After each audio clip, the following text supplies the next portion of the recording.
mo kano omaye omadwen se obi obedi natem no se yanhwe ya ni papa fo ni nyina no bie ni ho a obe na adwen se oye politics the way I see ye ho no ebedru ba bi no na omom ye ni papa nyina no omegya politics here. And that is why I talked about the elite theory no time bia na ni papa bia be na adwen se oba amanyosema ba beboa oman no ni enya nkrofo ketwa bi na omu pese omu say genuine people me de me kra minim say daachi bi me mani ngi amanyosem ho but minim say daachi bi sankamaye ma adwen say me ye amanyosem a ye benya nkrofo kro meka se na Jantuah kwa orepu nkrofo ama o maka me agi atum o metimi aye se na Jantuah kra orepu nkrofo orepu nipa ana oye kromfo ana se oje bribe ana se onye nipa papa obi kra betimi aka che se na Jantuah kra ni hu ni ho because of politics. MPP matumofo abamai ma adwen se munti say honorable ADUTWUM na no de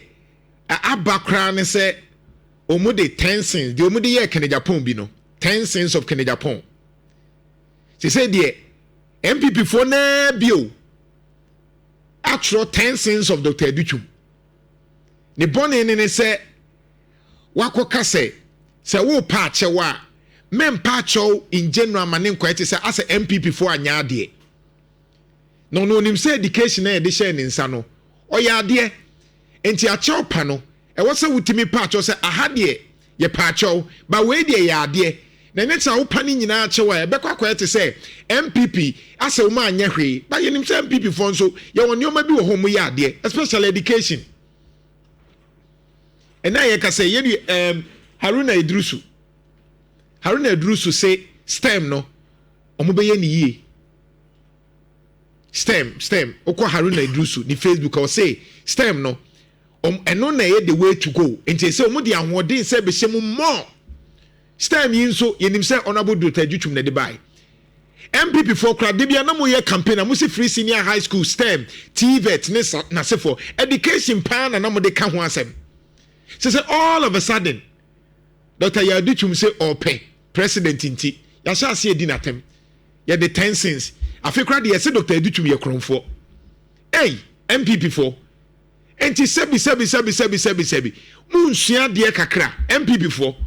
munsua de kakra se mo party no mo tete no ni papa bia mo se no na nya asem ne enka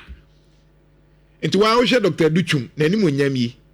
ene mo candidacy a mo keken pa nya asem ne enka pa Kenya Japan mo ye no kwabena Japan mo sei ni din Dr. ADUTWUM nso yi ni ti a 10 cents we we or kromfo we ye say MPP fo te maka chem se mo na mungu so nye mo na munka na mo wie na mo ya na mo de mani pa baako a mo pena mo be baba be ka che say nana we de na politics nipa na no bu am na education no say de ono nso ye kromfo Dr. ADUTWUM say de mo so ye kromfo MPP pa party en munyam kufo party and after training sesan yentrase mayene bafo nana bafo kofi antobra tosumienu